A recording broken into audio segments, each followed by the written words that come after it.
Oh, hello. Welcome back to the Kill a Bit of Time podcast. What are the contents of today's episode, you might be wondering?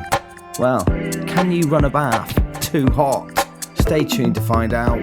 Tune in to today's episode to find out about the mental case Raoul Moat and a bit about the Chernobyl disaster. So sit back, relax and enjoy today's episode. Hello, welcome back to the Kill a Bit of Time podcast. It's already begun. It's already started. People are asking me, what do I want for Christmas? So I'm so glad that I've already got it up my sleeve. What my answer was going to be: mushroom powders, lion's mane, shiitake, chaga. Tiger's milk is another one I haven't experimented with yet. It's going to be good for your skin and your eyes and stuff like that. But the problem is, I was meant to have one bit of powder from each person, but the first person got sent a selection of mushroom powders and say, choose one of these. And they said, we'll get all three. So now I'm like, fuck. They're getting all three. What's the other people going to get when they ask me? I need more. There's only so many mushrooms that are on the mushroom powder market. I think there's only about 8. And then you run out. What's the other one? Cordyceps. I got cordyceps once, ages ago. Cordyceps is that mushroom that grows. It's a fungus that grows on ants. And it takes over their mind and they crawl to the top of a tree and they turn into fungus and it spreads their spores. They call it like the zombie mushroom. It's what that series in the game is based off of The Last of Us. And they say, oh, what would it be like if cordyceps got into the human mind? Anyway, so I ordered a bag of this cordyceps mushroom powder online because it's meant to be good for your physical performance. It increases oxygen into the blood. So I bought some cordyceps mycelium powder. Opened the bag. I smelled it. Fucking horrible. It fucking stunk. It really did smell like dried fungus, which is exactly what it is. So I don't know why I was so surprised at the stench of it. It's just because the other ones don't smell that bad. Cordyceps stinks, and it doesn't taste any better. It tastes worse than it smells, actually. So I only bought that once. I never got it again. But anyway, I had a bath yesterday. And I've been getting into my baths, as you well know, if you've been a regular listener. And I thought that I cracked the psychology of the bath last time when I lay there and I just started to sweat. And I thought, oh, okay, I get it. You're meant to sit here and sweat. It's like a sauna. So the idea, because I always never sort of understood what the idea was. You wash yourself, then what? You just lie there, and what? What do you do? And then I thought last time it's because you just lie there like a sauna and you sweat, and it opens your pores and you sweat your badness out or whatever. You purge through the skin. So my idea last night after I finished work was I thought I'm gonna have a bath. I'm gonna run it as hot as possible, because obviously the hotter it is, the more you're gonna sweat. So I thought, hotter the better. So I run it real hot. It was just mostly hot tap. Usually you put cold in as well. I did 90% hot tap, and it was scorchingly hot. Like I had to really, even putting my feet in was burned. And I was like, right, this is tough, but I thought it'd be worth it when I start sweating. So I was like, inched myself in. Even like my knee going in, my knee was sort of like it felt like it was burning, and I was getting in there slowly, bit by bit. Usually I just put my whole back in, but it was too hot, so I just inched myself in slowly and slowly and slowly. I thought if I do this gradually, I can do it. And then I was in there, surrounded by hot water, and then it was hard to relax because of how hot it was. I was like, fucking hell, this is difficult. This is difficult lying here. This is really hot. I thought I'd get used to the heat the longer I lay there, but I didn't. Like when you get into the sea, you just get used to the temperature change. But I wasn't getting used to it. I was just feeling really hot. And then I was starting to sweat. And then I started to get really uncomfortable because I started to get really thirsty. And then my heart rate started pumping. My heart started pumping, pump, really pumping, like if it had beaten out my fucking chest. And I was lying there, my heart was pumping away. I was sweating, and I started to get really thirsty. And I thought, this is not an enjoyable bath time right now. And I had to sit up a bit, and my heart rate wouldn't settle back down again. I sat up for a bit, tried to lie down again. still carried on. And I was like, I got to give up on bath time. It's too hot. It's actually too hot. And then I got out of the bath. My skin was all red. And then, dried myself, went downstairs. And I thought, is it possible to have a bath too hot? So I did some digging. And it turns out you can. Your bath can be too hot. I didn't think there was much of a limit as long as you don't, as long as you're not scalding yourself. I thought as long as you're not scalding yourself, it's fair game. But I was wrong. I mean, it probably didn't help that I had a really salty ramen before the bath because I don't think that helped the thirst. So after I got out, I'd look into it about why my heart was beating up my fucking rib cage. I downed a pint of water because I was so thirsty. I was walking around, I was really lightheaded and dizzy, and I was like, fucking hell, that bath fucked me up. And I look into it. It turns out, I think I had my bath water way too hot. Turns out that baths should, hover around the 40-degree mark. It shouldn't really go above 40 degrees Celsius because it can cause overheating.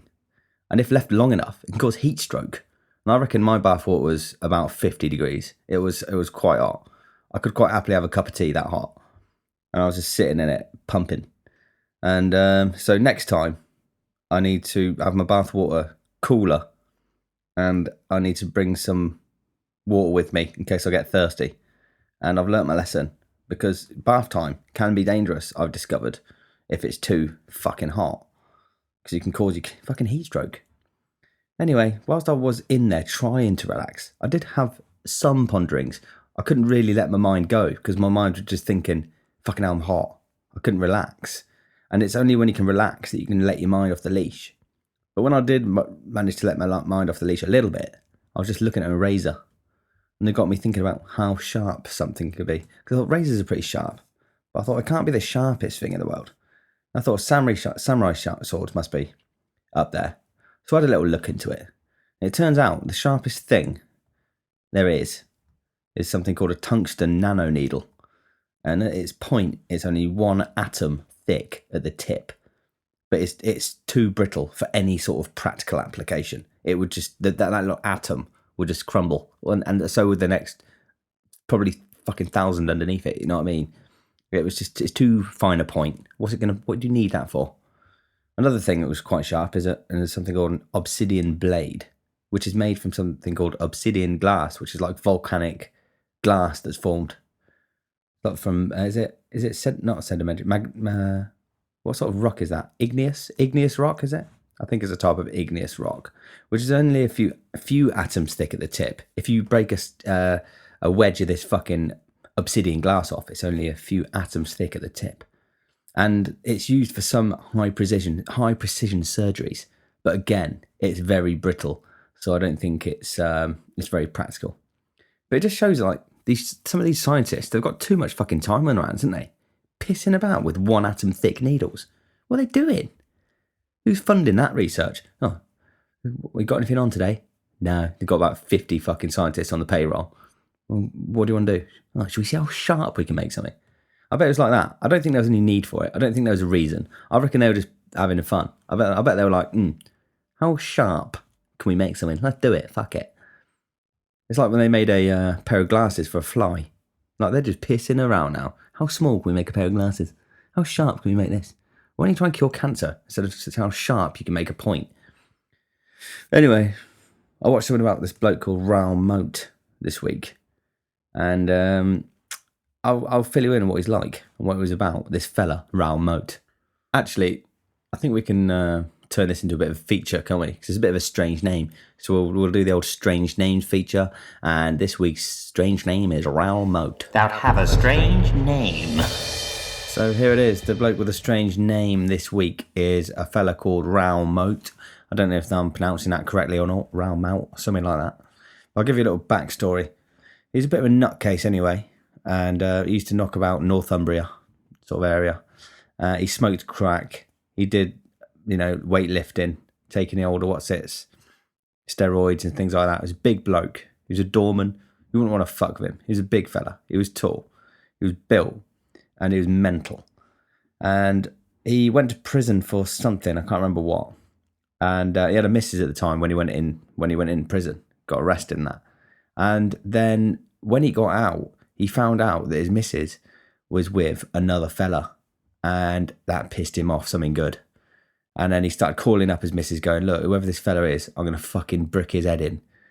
You need to be with me. You know, I've been waiting for you inside and all this sort of stuff. He was mental. He was mental. And his missus was going, just fucking stay away from me. My new fella, he's a karate instructor. He's bigger than you. He'll fucking knock your head off.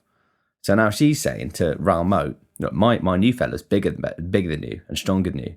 Fucking stay away. So obviously Raoul Moat's going, oh really? Oh really? He's sort of taking this as a challenge. Is he really? And then she told him, which wasn't true. She was trying to scare him off. She said, oh, he's a copper as well. And Raoul Moat fucking hates coppers. He hates them. They've been bugging him all his life. You know, I think he's a bit of a career criminal. He smokes crack. He's paranoid all the time. But apparently he used to be really paranoid when he was smoking his crack cocaine. One of his mates was saying he's peeking out the windows all the time, thinking the police were after him. Obviously, he got banged up for something or other, went inside. So he hates the police. He hates the police. So when she told him, my new fella, by the way, Raoul, is a copper, he's thinking, right, these police, they've been fucking bugging me all my life. I get fucking arrested. And then whilst I'm in the nick, some policeman is shagging my fucking missus. And that was enough to tip this guy right over the edge, right over. And you can sort of understand his frustration. That's enough to piss off anyone. But what is it that pushes someone over the line to go, oh, I'm pissed off, and then do nothing about it, or do what he did, which I'm going to tell you what he did next. So what he did was, he got himself a shotgun from fuck knows where. I wouldn't have the first idea where to get a shotgun unless you have a license and some land and you have to go and get one officially from the shop. But he got this sawn-off shotgun and some cartridges. But that wasn't enough for him. No. He wanted to do some serious fucking damage to this, what he thought was policeman karate fucking guy. So he took out all the shot from the shotgun and replaced it with lead fishing weights that you weigh fishing lines down with. These big, like, ball bearing type things. Because he wanted to really do some fucking damage, I think. And then he proceeded to go to his ex's house, where he was sort of crouching outside the window with this fucking sawn-off shotgun, with these fucking fishing weight pellets inside their cartridges. And apparently he could hear them. He could hear his ex-missus and this fella slagging him off, which is obviously stoking the fire even more. So when they left the house, I think they both opened the door or something. The door opened, they're both there. He shot this fella. He shot him and killed him. And then he shot his missus as well. And she didn't die. She got her hand, she managed to have her arm up, and her arm took most of the damage. She survived. This fella didn't. And then Raoul fucking legged it. He legged it. And then obviously the police were fucking after him. And he did a very good job of evading the police. But Raoul knew now, when you shoot someone in the face with a shotgun, you'll be on the point of no return then. It's like you crossed a line there. There's a line in there between, I don't know, where you can, there's something honourable about just a little fist fight, isn't there? That's why the gypsies like fist fighting, because it settles disputes honourably. You both got no weapons. You're not going to do anyone, probably won't do anyone serious damage. You can hash out your little differences, see who the bigger man is, and go about your fucking day. But that wasn't enough. Raoul Moat wanted to take things one step further. Not only did he come equipped with a fucking weapon, like a tool, he could have gone with a baseball bat, you know what I mean? But he didn't. He wanted to, I think he went with the intention of fucking murdering this fella. He wanted him dead. And he crossed the line and he shot him in the face. And then after that, he was like, right, I've crossed the line now. I'm basically, I imagine it's quite a freeing feeling, just going, right, I've done the worst thing possible. My life is a waste now. There's no coming back from this. You must feel like an amazing sense of freedom then. You're free. You can do anything. So that's what I think he got into his head. He said later on that he felt like he was watching himself, like he was watching a movie. That's what he said it felt like. Anyway, so he's out on the loose. He just shot 2 people with his shotgun, and he was thinking, what can I do next? He's not gonna go to the pub now, is he? He's not gonna go and do some shopping. He's not gonna make a stir-fried chicken noodle. No, he's gonna have to think about something else to do, because all those things are off the table now. So he decided he's going to go on a vendetta against the police. And he even gave him a little warning. He called in and he went, right, I've just fucking shot them. And next, I'm now hunting police. I'm out here, I'm the gunman, and I'm hunting police, so fucking watch out. And he left this voicemail for the police. And then he did exactly that. He just fucking, he was a slippery little fucker. He managed to evade the police quite well. And then he's seen a police car, he went over to the police car, and then he shot this policeman point blank range in the fucking face twice. And the policeman was lucky to survive. I think again he had his arm up or whatever, but his face was fucked up and he lost both his eyes. And then Raoul Moat slipped off into the darkness once again, and he was off. And I think that's all the people he managed to shoot, because then it was like, right, the police were like, had to do something now, because it's a bit embarrassing that they can't catch this one fucking crackhead mental case fucking roaming about Northumbria with his shorn off shotgun, just fucking hunting police down. Why can't they catch him? So they got in the help of what's it called? Other police forces, like from around the Metropolitan Police. They even got police from Northern Ireland in little squads, and they started hunting there. Then the manhunt was on. They had helicopters out. They had teams of dogs. They had fucking policemen combing the fucking woodland and things like that, all looking for this Raoul Moat fella. He did an amazing job of staying away. Anyway, he was on the run for about 10 days.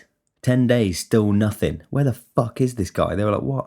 All the locals. Oh yeah, he phoned in another warning where he was like, right, if, because he was following it. He was getting his hands on newspapers, and he was calling it in going, right, people are spreading lies about me in the newspaper. Unless you get the newspapers to retract these lies, I'm going to start killing the public. I'm going to start shooting the public.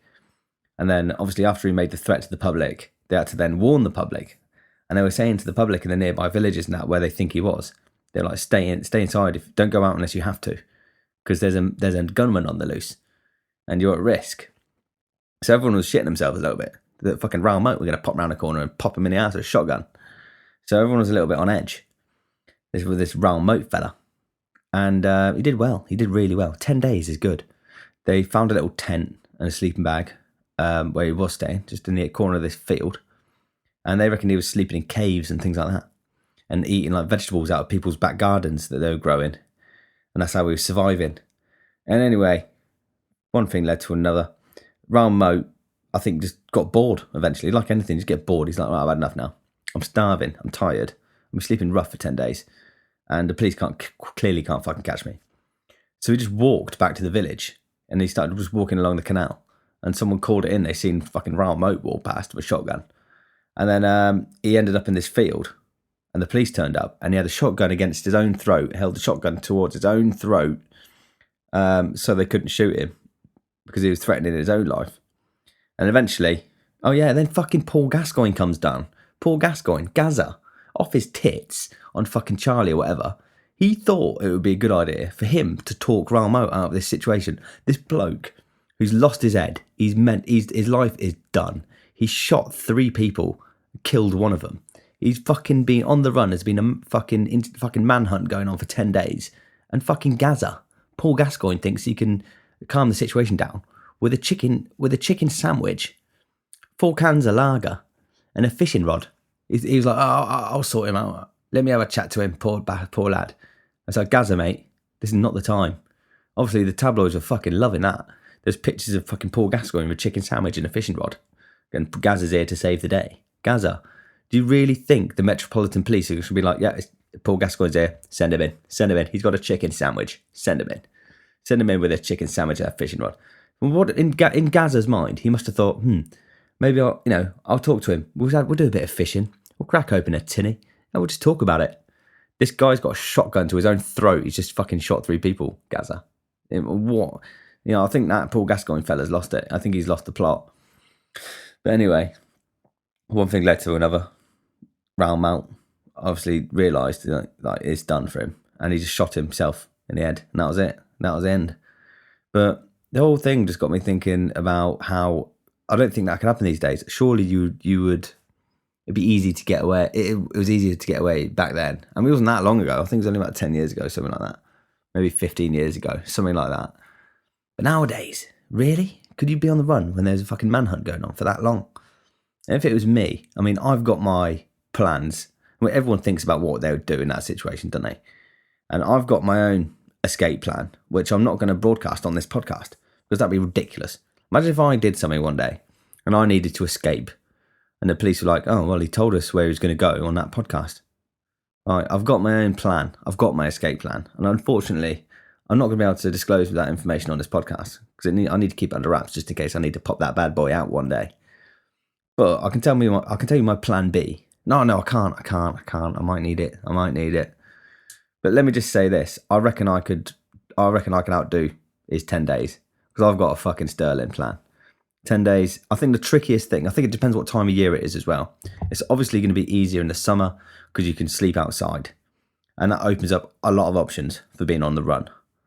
Winter, that's tricky. You need shelter. That's the tricky bit, the shelter bit. You're more likely to get caught when you're looking for shelter. In summer, you sleep in the bushes anywhere and you'll be sound probably. And we get a bit chilly, but you're on the run. You know, beggars can't be choosers. The food thing as well. I think you had a good plan. Eating veg out of people's gardens. I think that's a pretty solid one. I think one of my plans is, and I can disclose this bit because they won't know where it is I think you need to bury. I think you need to preempt this situation a bit and bury several little disguises in some pinpoint locations. For example, in one bag, you could have a nice little suit and a razor and a little like trilby or something. And you can be like, right, if I dig that suit up out of that little spot, nobody's going to be looking for a freshly shaven bloke in a suit carrying a fucking briefcase, are they? No. Another little uniform you could have buried away. His little Ramblers uniform, some like little latex shorts and a little fucking polo t-shirt and some walking sticks and some of those like luminous like yellow goggles they wear and dress up like a rambler and start rambling. So I think that's a good trick. Bury some costumes. Don't look like yourself. Look like someone else. You know what I mean? And if you're on a run for a while and you're a bloke, you'll probably grow enough facial hair to be able to fashion yourself a little moustache or some sort of goatee or something like that. You know what I mean? Change your appearance. Think ahead. You need to plan before. I think Raoul Moat needed to put a bit more planning into it. It was too spur of the moment. You know what I mean? But that's my little take on old Raoul Moat anyway.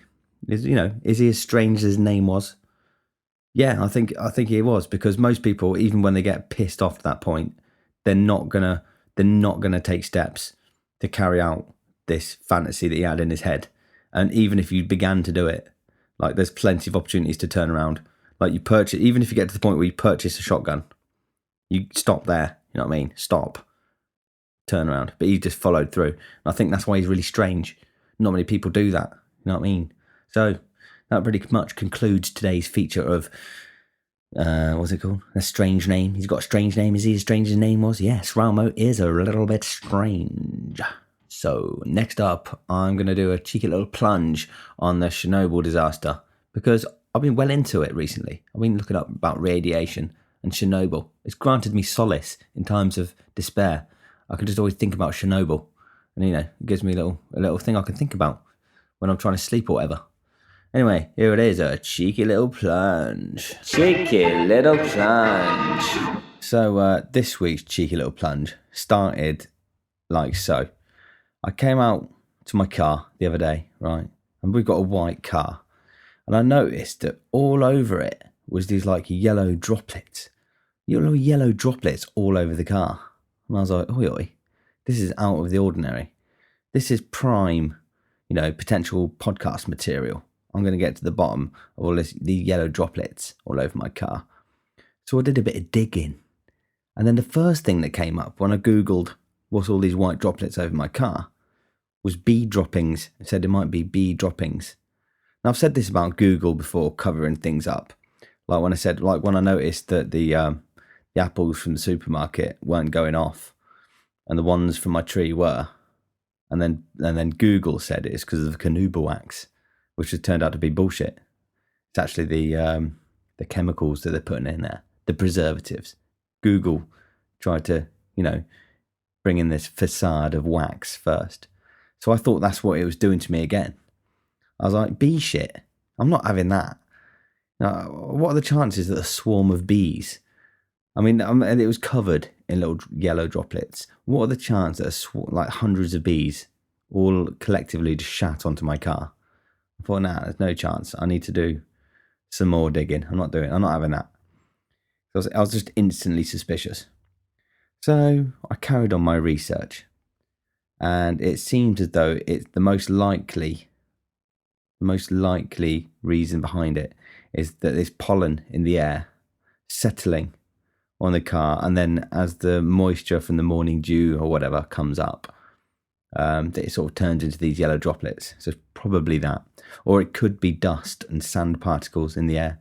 I remember not long ago, I think about 6 months ago, something like that, a load of sand blew over from the Sahara Desert, and it was just in the air, and it was really weird because it was like as the daylight, it was turning like the daylight like a yellow hue, and it was almost like being on another planet. It was really bizarre, like a yellow hue in the air. So it could have been something like that, like dusty sand particles in the air, or something like that. During the Cold War, the English were just as suspicious as things like that, just as suspicious as I was. During the Cold War, someone discovered a load of yellow rain over everything. And when they noticed it, they thought it was something that they thought the Soviet Union were up to no good. You know how they are. But that turned out to be bee pollen when they looked into that. But they had good reason to be suspicious at that time. And this is where it links in quite nicely to my recent interest in Chernobyl. So, Chernobyl, what was it? Well, Chernobyl was a nuclear power plant, right, in Ukraine. And it had plans, Russia had plans, because it was all part of the Soviet Union. Russia had plans for this to be the largest nuclear power plant in the world. They had 3 reactors. They were building a 4th reactor. They built a 4th reactor. And they wanted it to become, they wanted to have 10, which would have made it the largest power plant in the world. And there's other countries in the USSR, the Soviet Union, Moldova, Uzbekistan, Latvia, Estonia, Ukraine, and then obviously Russia, the big boy. Really, Russia was in charge. They were the ones with the money. They were the ones who really pulled in the strings in the Soviet Union. It was Russia. They had power over the other countries in the Soviet Union. But they wanted to bring, not 10, they wanted to build 12 reactors, but they only got to 4. And when the power plant got to that size, where they had 4 reactors, they had to build this little city nearby called Pripyat. And it was a city built just for the workers of that power plant. There had thousands of people working there. It was big business. It was providing 10% of the power to the whole of Ukraine. It was an important fucking bit of kit they had there. And anyway, Chernobyl. What happened was what the disaster was obviously one of the reactors, the 4th reactor, had a fucking meltdown. It went into a meltdown. And what happened was there is, first of all, to explain how that happened, I'll explain briefly on how sort of reactors work. And I've been looking into this a little bit. I might make mistakes. I'm not a fucking nuclear physicist, but I've done my research as far as my little human brain could sort of understand. And the way that a nuclear reactor, it works like this. The aim of the game is to split an atom, and when that atom is split, that creates a tremendous amount of energy, and that energy is transferred to heat. That heat boils water into steam, and that steam powers a turbine, and the turbine creates electricity. That's the fundamental thing behind the nuclear thing. And the reason that there's loads of energy in atoms is because of the way that they're formed. Atoms are like the building blocks for life. They're made of protons, neutrons, and electrons. And the protons and the neutrons, one of them carries a positive charge and the other one carries a negative charge, and they're like sucked together, like vacuum packed together, real tight. The negative and the positive charge is what's holding the atoms together. And the aim of the game is to separate those atoms and then release that energy that's holding them together. That's the whole thing behind it. So I don't know how the fuck they first figured out how to do that. It blows my mind. But the way that they split the atoms is that first of all they have to use uranium atoms or plutonium atoms because they're quite large, heavy atoms. It's quite difficult to split a lot of other atoms. These atoms are big and clunky. They're easier to split because they're big.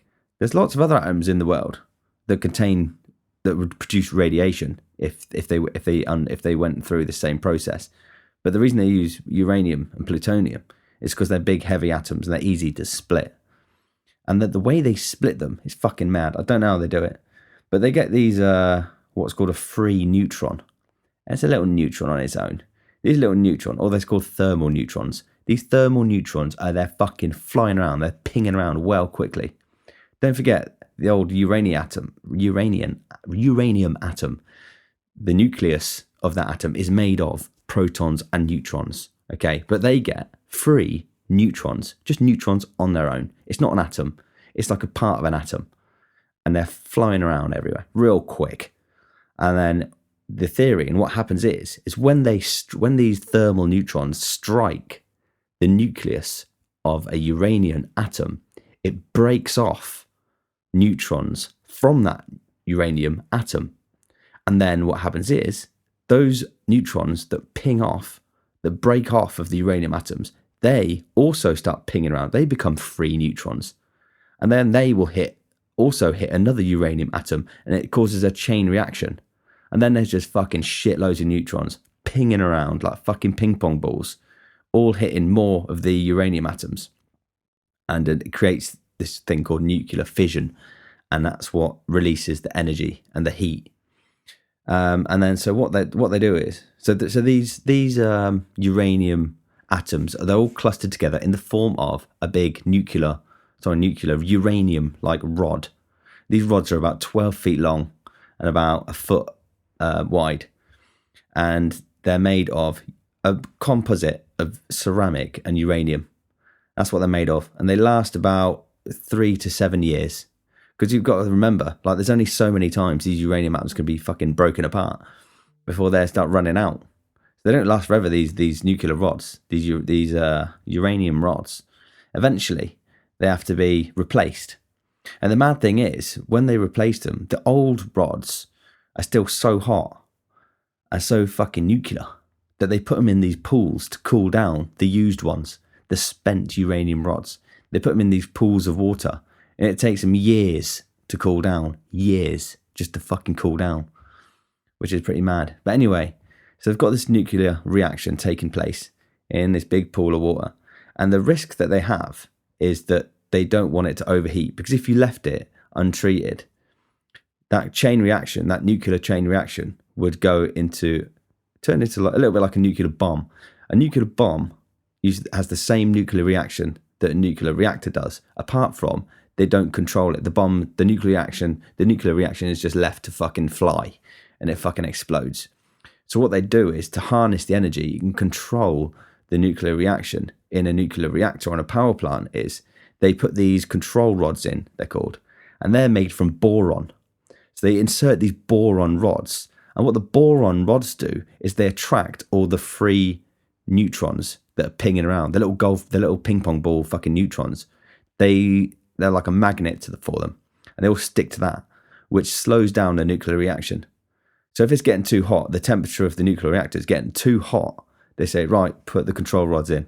The control rods go in, the temperature of the nuclear reactor goes down.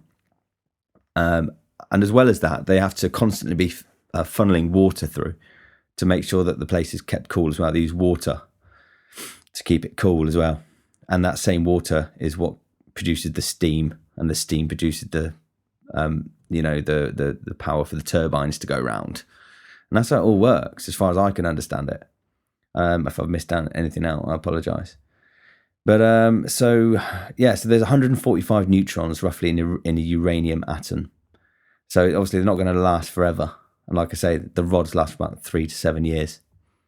So that's what happened. So there was all this reaction was going on, and what they tried to do was do this test in reactor 4. So what they did was they turned the water off to see if their backup systems would turn on, and they didn't. And then the temperature went too high. They couldn't control it. And the whole fucking place just blew. The whole fucking place just blew wide open. And there was fucking radioactive debris just spewing into the air. And what happens is, what was spewing into the air was contaminated radioactive dust particles and moisture particles just spewing into the air, creating a massive fucking radioactive dust cloud. Not only that, but it was also full of something called radioactive uranium isotopes. An isotope is an unstable radioactive atom. Because don't forget, so you've got these uranium atoms, right? And then the ones that have had loads of neutrons chipped off of it, they've now got an uneven number of neutrons to protons. An atom usually has an equal number of neutrons to an equal number of atoms.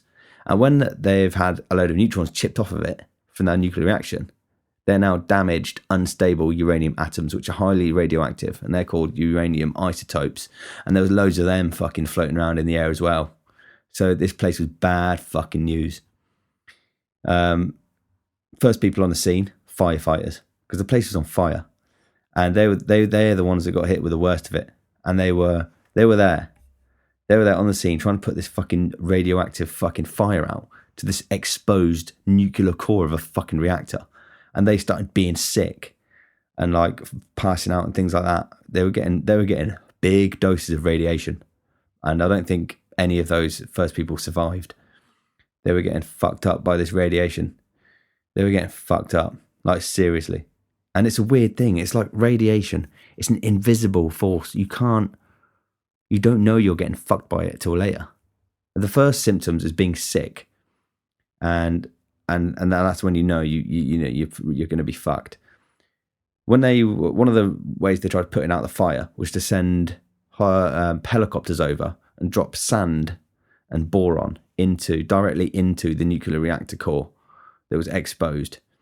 But the helicopter pilots, even though they were inside a helicopter, inside a sealed suit of fucking whatever fucking uniform they wore, they could still they could smell the radiation, which is fucking weird. He said it smelled like acid, and there was no air from the outside getting into his mask, but you can still smell the radiation. And that's because gamma radiation just goes straight through fucking everything. You've got 3 types of radiation: alpha, beta, and gamma. Alpha radiation is rubbish. It struggles to get through even air. It will bounce straight off the surface of your skin.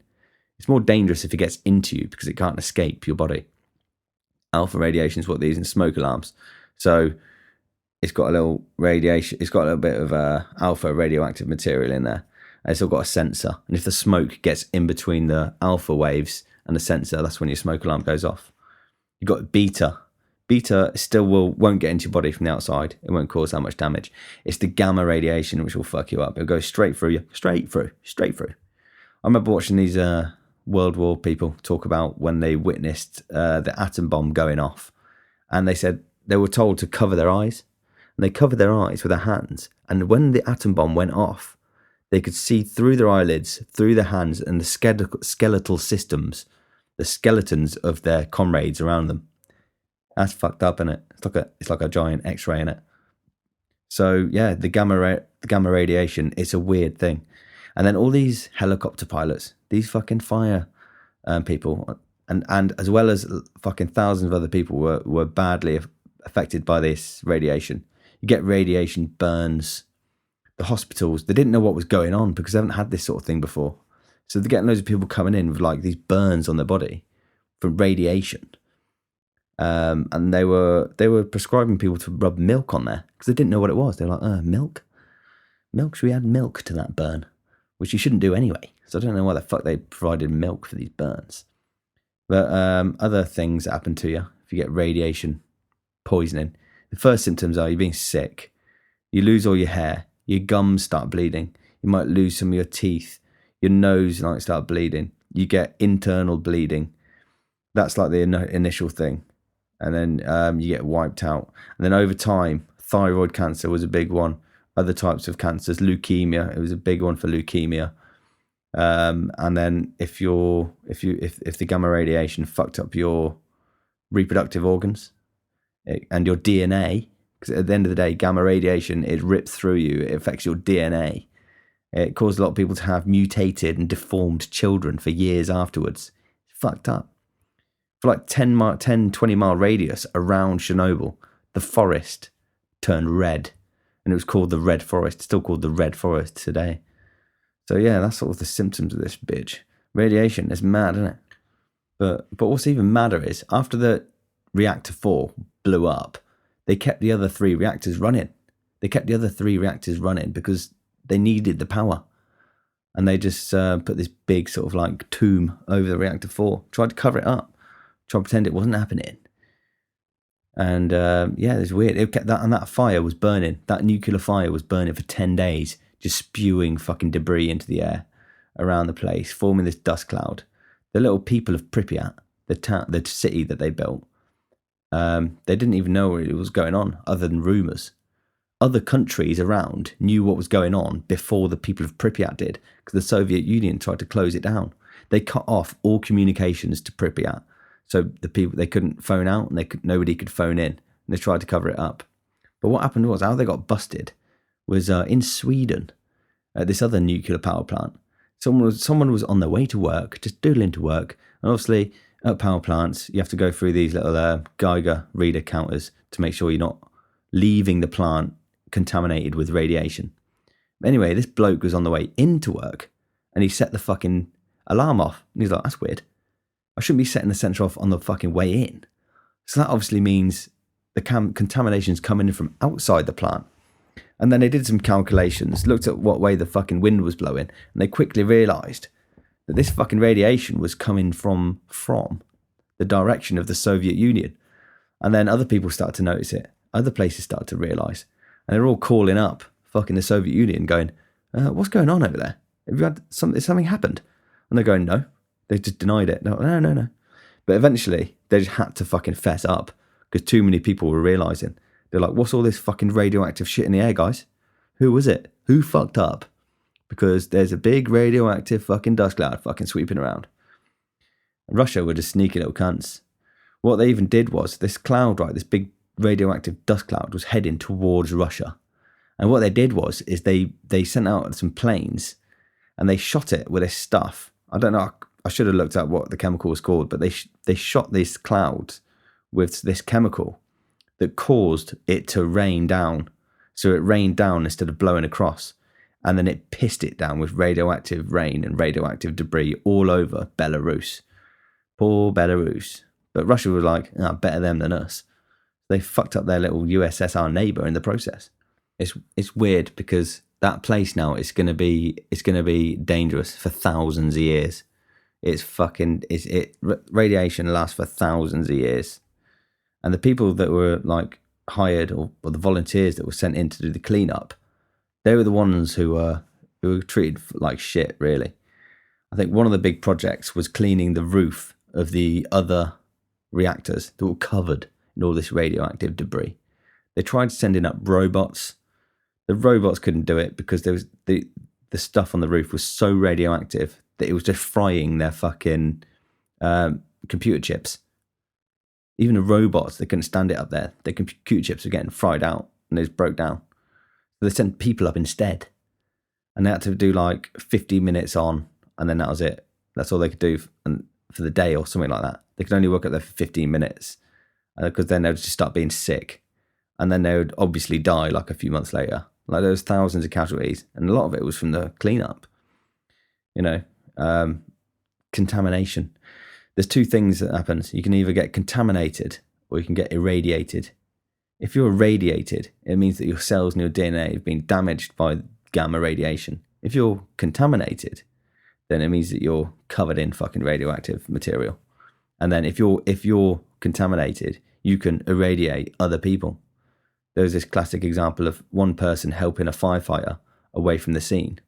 And where the firefighter had his arm around this bloke who was helping him, when you put him down, there was like a burn mark, a radioactive burn mark on this fella's back from where the firefighter had his arm around him. The evacuation process of Pripyat was done way too late. It was way too late. It's very controversial. They should have done it way before. But but people still work there now, which is the mad thing. Like, you're not really allowed to go there. It's all protected by a military border. but people still have to go and work at Chernobyl now. Between 2,500 and 3,000 people still work at Chernobyl now, whether that's military, nuclear physicists, or just fucking scientists, or just fucking maintenance engineers. They all have to work in the safe management of that plant. The last reactor only just got shut down in the year 2000. But like I said, these nuclear reactor cores, they still stay dangerous for thousands of years. So now the place has to be managed. It has to be actually managed by fucking nearly 3,000 people. Imagine that on the fucking payroll. At my work, I get moaned at if I've got one extra chef when it's quiet. So do you need all those people? Imagine that. They're spending fucking wages on 3,000 people. And I get moaned at from one extra chef. You've got 3,000 people there for nothing. That plant's not producing anything. You've got wasting all that money on all those people being over there. You know what I mean? I might bring that out next time they start bugging me about labour. Do you need all those? Do you need that extra chef on? Well, yeah, I do actually. At Chernobyl, they've got 3,000 people working there. The plant's turned off. So fucking moan at them. But anyway, recently, I don't know if you've heard about the recent Ukraine and Russia war. Russia actually occupied Chernobyl, and it's quite controversial because you meant to just leave it alone, innit? Even if you're scrapping countries, just leave the nuclear shit out of it. But Russia occupied Chernobyl, started driving their tanks through, kicking up radioactive fucking dust into the air, and everyone was like, "What are you doing? There's nothing for you there. All they're doing is just trying to keep it safe. Just fucking leave them alone." You know what I mean? People were scared because there's that threat there. Like, what are Russia going to do? They could just bomb the fucking plant and just spread nuclear reactive waste everywhere. But it's not good for them either, though, to be fair, because you might get another dust cloud blow back in fucking Russia's direction. But that's one of the drawbacks to having nuclear power stations, isn't it? Like, anywhere, because they can just become military targets. Like, if someone bombs your nuclear plant, that's not good news, is it? I remember when there was a nuclear meltdown in Japan, and it was, that was it, because there was a tsunami, and the tsunami fucked up a nuclear plant, and all the radioactive shit got into the sea, and then all the fish became fucking irradiated and contaminated. Bad news. Fuck that. Japan have it really tough, don't they? Fucking hell. Tsunamis, earthquakes, fucking radiation leaks, tornadoes. I think Japan has got to be up there with like the worst places to live on Earth. And also, I think Chernobyl's probably there as well. I mean, you can buy houses. You can actually buy property in Chernobyl if you want for dirt cheap. And technically, it's illegal to go there, but you can buy property there. And there's rules in place if you want to sort of live there. You can only stay there for 15 days, and then you got to fuck off out for 15 days. That's the rule. It's the rule of 15 days. You're not allowed to drink water from any underground pipes because it's all going to be contaminated. They've got all these the villages where people live there a little bit. They've got all these pipes that are over the top of the ground. Some of the pipes go over the road, like a big like C shape over the road. You've got these like water pipes everywhere. It's weird. You're not allowed to drink any water from any of them, or obviously any standing water. If you start drinking standing water in Chernobyl, you're off your head, aren't you? Really. You're not allowed to grow any fruit or veg in your garden because it's likely to be radioactive. And you have to take iodine tablets every day. I don't know how they police that. They probably give them to you. That's up to you, isn't it? If you want to protect yourself, have these iodine. It helps. And then obviously you're not allowed to smuggle anything out of there because it's likely to be contaminated. And it will be contaminated for thousands of years. But if you want to, you can buy a lovely little shack in Chernobyl. But fuck that. Why would you want to fucking live there? I mean, and what are you going to do for the rest of your 15 days? You have to camp out. Just camp in the Red Forest for 15 days. Leave the Red Forest and stay in his shack in Chernobyl for 15 days. Like, move. If you're that worried about it, just fucking move. I don't understand sometimes why people live where they want to live. I don't understand why Inuits live in the frozen tundra. I don't know why Russian people want to live in Chernobyl. But hey, each to their own, innit? Like my sister says. What did she say? Different strokes for different folks. Anyway, I was pondering how to end today's podcast. And the thing is, though, a couple of those quite heavy topics there. You know what I mean? A serial killer who shot himself and Chernobyl. So there's no really light-hearted way of fucking putting a little fucking jovial spin on those two subjects. without coming across like a bit of a wanker. So, what I was thinking about doing is just warming up next week. So what I'm going to do is I'm going to start to unravel just little sort of explanations, a little bit of a sort of like memoirs of people that I've met, known, friends, interesting folk along the way. And I've already done one, Ballface, a few episodes ago. What that Ballface fella, and a bit about him. And I'm going to do more. And I'm going to start off next week with this fella called, some people don't like their names being released, do they? Even though there's not many people listen to this. But still, it's published. It's in the public domain. And some people are a bit funny about having their names just out there, accessible, and like stuff about them. So some people are going to change their names, and some people I won't. Some of the people I think, I reckon I know who wants their names changed. I reckon this next one I'm doing probably does, because some people are just a bit more sensitive of knowers, aren't they? This next one is going to be called, it's going to be about a fella, a very close friend of a fella called, I've changed his name to Olivia Presley, right? That's the alias I'm using next week. And to explain this fella, I also have to explain this group of individuals that I hung around with. And we named ourselves this group after the village that we grew up in. And that was called Silverstone. The village was Silverstone. And we called ourselves the Silverstoners. As, retrospectively cringeworthy that is. I'm going to do a bit about it. Because there's a big bit of my life. And I have a lot of memories there that I look back on fondly. So I'm going to end today's episode on this little tune that I made a few months ago. It's not my usual style. I just felt a bit nostalgic. I had a bit of melancholy. So I made a little melancholy tune. And it's not usually, I haven't really circulated this one that much because it's not my best work. But it doesn't matter, innit? As long as you had fun making it, that's all it is, isn't it? That's what matters. So I'm going to end today's podcast as a little warm-up for next week, where we're going to do a feature on Olivia Presley. And finishing today is a little tune about the Silverstoners. So sit back, relax, and enjoy as I whack it on for a spin. And I'll see you next time. Goodbye. In Silverstone, so long ago, me and my friends all left home. Well, some did stay, some moved away. The place will never be the same. Almost 20 years ago, life looked like an open road. And as those timeless moments ringing in my ears, I didn't mean to lose the love of friends I held and I hold dear. Friends I hold, they're getting old, but plenty more years left to unfold. But things do change, we're not the same. The things we do, the things we say. Communication slowly sinking. What remains of us apart from drinking? I don't believe that there's not one thing that you wouldn't change. And maybe now there's nothing there, and who's to blame? I just don't care.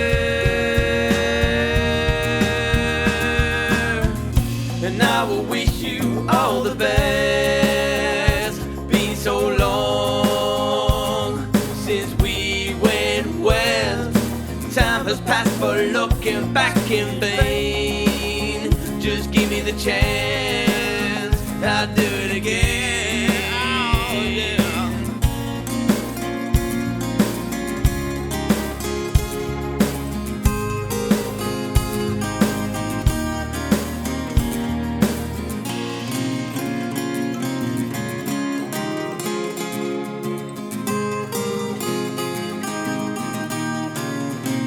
Give it a bit of time, doesn't it? in a bit.